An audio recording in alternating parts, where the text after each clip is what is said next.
nous sommes désolés de constater tout ça. On ne voit plus d'engins. Bon, où sont les engins? C'est ça le problème. C'est un silence total constaté sur terrain en termes de la continuité des travaux du boulevard Lumumba à Kolwezi, dans la province du Lualaba. Aucune information officielle n'a été rendue publique sur l'arrêt des travaux. Aucun engin n'est perceptible sur terrain. Une situation qui pose préjudice aux usagers et même aux habitants environnants. Le coordonnateur de la nouvelle société civile congolaise au Lualaba, Lambert Menda, s'indigne. En tout cas, c'est déplorable. Parce qu'on ne peut pas... Hein, vous voyez d'abord le tronçon. C'est une affaire de 1 km point. Donc ce n'est pas un long trajet. Mais comment ça peut prendre toute une année comme ça, vous voyez? Donc tout ça, d'abord ça fragilise. Comment est-ce que je peux dire?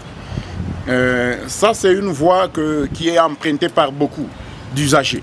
Mais du coup on a essayé de privatiser une partie de la ville et dont les travaux sont inachevés et que les gens commencent à chercher d'autres raccourcis.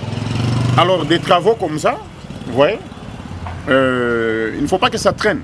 Conséquence, des têtes d'érosion sont en pleine gestation de part et d'autre de la chaussée et même quelques matériaux utilisés pour la construction des canalisations laissent à désirer.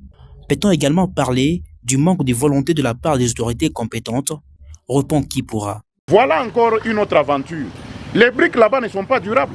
Voilà d'abord dans les déchargements comment les briques se cassent. Dites-nous, les canalisations qu'on est en train de faire, ça ne sera pas durable. Donc, il y a pure aventure dans cette construction. Mais où serait le bureau technique de contrôle d'expertise? Où sont-ils ces gens là-bas? Même le ministre lui-même, professeur des surcroît, le ministre des infrastructures, c'est lui qui cautionne tout ça. Parce que voilà la mauvaise qualité des briques. Pourquoi on a accepté d'acheter? Non, on doit construire dans la durabilité. Ça, on ne peut pas accepter. Nous dénonçons cela. C'est-à-dire les gens là, qui ont amené ces briques-là, dans les déchargements, ça s'est déjà cassé. Ça, c'est de l'aventure.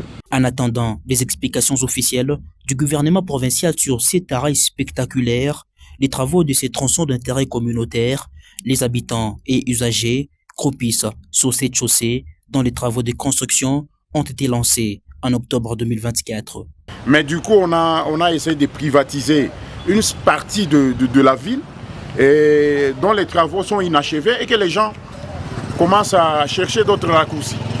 Alors des travaux comme ça, vous voyez, il ne faut pas que ça traîne. Seule une petite portion de la route serait asphaltée.